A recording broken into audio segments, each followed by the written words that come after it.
Section 22. Natural Phenomena. It is a question of more than ordinary interest to those who regard the Chinese people as a worthy object of study. What are the speculations of the working and uneducated classes concerning such natural phenomena as it is quite impossible for them to ignore? Their theory of eclipses is well known, foreign ears being periodically stunned by the gonging of an excited crowd of natives who are endeavoring with hideous noises to prevent some imaginary dog of colossal proportions from banqueting, as the case may be, upon the sun or moon. At such laughable exhibitions of native ignorance it will be observed that there is always a fair sprinkling of well-to-do, educated persons, who not only ought to know better themselves, but should be making some effort to enlighten their less fortunate countrymen, instead of joining in the din. Such a hold, however, has superstition on the minds of the best informed in a Chinese community, that under the influence of any real or supposed danger, philosophy and Confucius are scattered to the four winds of heaven, and the proudest disciple of the master proves himself after all but a man. Leaving the literati to take care of themselves, and confining our attention to the good-tempered, joyous, hospitable working classes of China, we find many curious beliefs on subjects familiar among Western nations to every national schoolboy. The earth, for instance, is popularly believed to be square, and the heavens a kind of shell or covering, studded with stars and revolving round the earth. We remember once when out of sight of land calling the notice of our native valet to the masts of a vessel sinking below the horizon. We pointed out to him that were the earth a perfectly flat surface its disappearance would not be so comparatively sudden, nor would the ship appear to sink. But at the last moment, when we felt that conviction was entering into his soul, and that another convert had been made to the great cause of scientific truth, he calmly replied that it was written, "Heaven is round, earth is square," and he didn't very well understand how books could be wrong. The sun is generally supposed to pass at sunset into the earth, and to come out next morning at the other side. The moon is supposed to rise from and set in the ocean. Earthquakes are held to result from explosions of sulphur in the heart of the earth.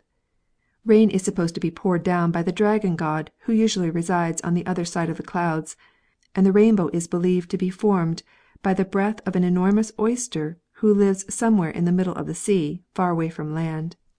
Comets and eclipses of the sun are looked upon as special warnings to the throne, and it is usual for some distinguished censor to memorialize the emperor accordingly. The most curious perhaps of all these popular superstitions are those which refer to thunder, lightning, and hail, regarded in China as the visitation of an angry and offended god. In the first place it is supposed that people are struck by thunder and not by lightning, a belief which was probably once prevalent in England, as evidenced by the English word thunderstruck. Sir Philip Sidney writes, "I remained as a man thunderstricken." Secondly, death by thunder is regarded as a punishment for some secret crime committed against human or divine law, and consequently a man who is not conscious of anything of the kind faces the elements without fear. Away behind the clouds during a storm or typhoon sit the god of thunder, armed with his terrible bolts, and the goddess of lightning, holding in her hand a dazzling mirror. With this last she throws a flash of lightning over the guilty man, that the god of thunder may see to strike his victim. The pealing crash which follows is caused by the passage through the air of the invisible shaft, and the wrongs of heaven are avenged.